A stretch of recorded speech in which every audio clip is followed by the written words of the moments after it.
What's up, y'all? It's your boy Star Sauce. Back again with another video. And today we're talking about JJK, Jujutsu Kaisen's last chapter.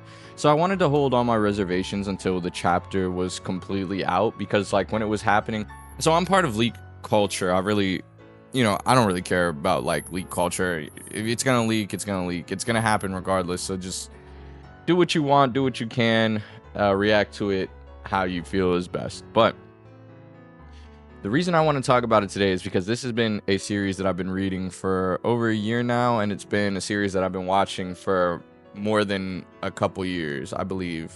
Yeah, it's been a couple years. And I really enjoyed it. I've really enjoyed this story.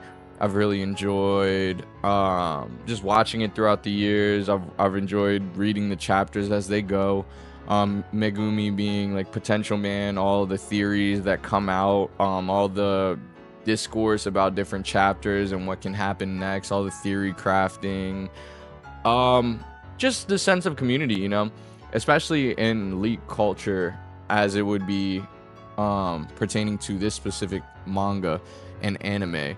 The amount of leaks that would come out like right before the actual chapter drop was insane, and it was consistent. I've never seen an anime or manga operate like this. And I know it's not their fault, or Shonen Jump's fault, or anybody's fault. It's not even Gege's fault for why everything is getting leaked. But regardless of that, I do want to get into this chapter. I ain't gonna lie, guys. I don't like it. I don't like it.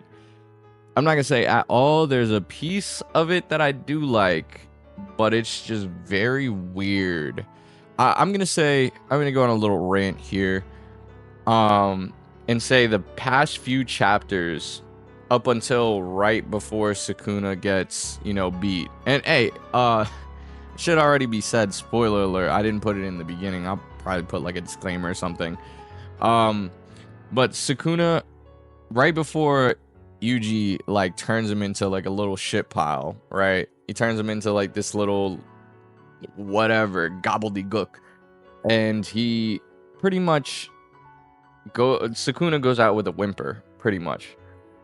And they do a few things in this chapter to kind of like rectify that, and like flesh that out a little bit more, which I did like. And I kind of wasn't expecting. I thought we weren't going to really hear from, I guess, the two strongest, that being Gojo and Sukuna. And we got both. We got a little bit of dialogue from both. Which I think those are the only things that I really liked in the chapter. I don't know why the last chapter is just them going on a regular mission, exercising a curse. I'm not entirely sure what that's about. I don't know why they decided to do like a whole little, the chapter before that they did like a little I guess side mission or side plot story to the Shadow style, which I did not give a fuck about. I don't think anybody cared. We still don't know what Yuji's domain expansion is called, and it's weird. I think Chibi Reviews said, when have you ever known a shonen protagonist, I was about to say antagonist, when have you known a shonen protagonist to not have their like special move named, which is insane. Like I thought about that and I was like, nah, like even for a marketing standpoint for like toys and stuff, we don't know what his domain expansion is called. Super weird how this ending has gone about. I was enjoying the ending. I was really enjoying the ending all the way till like Yuji was like, you have one option, get back in my body or I'll kill you. And I thought there was gonna be like something crazy going on. Yuji was gonna, like really hit him with the 5-knuckle shuffle, which he ended up doing. I don't know. He did end up beating him, ended up actually killing him.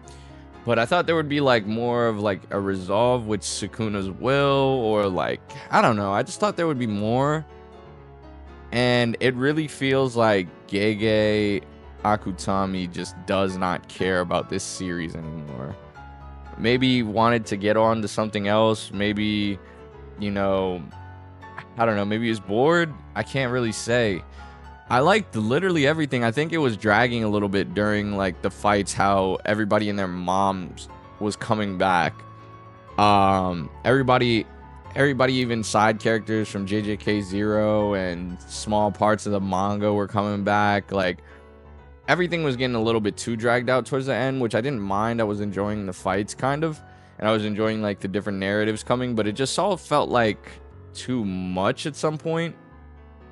Another thing that I would say it was really, I guess, lacking from the ending is just the inclusion of Gojo. I know they put him in the last chapter, but like right after, no mention of him, and he really carried most of the fight. He says something along the lines in the last chapter of like, forget about me, there will be people stronger than me, which is just going ahead and, you know, doubling down on the fact that he views himself as a weapon, and most people view himself as a weapon, which is pretty sad, which I did enjoy. But I felt as though there should have been more inclusion of Gojo and just more, you know, and I'm not even like the biggest Gojo fan. I would just like to see more of his story like fleshed out, and why, you know, nobody's talking about him at all. Maybe even a funeral. We didn't even get a funeral.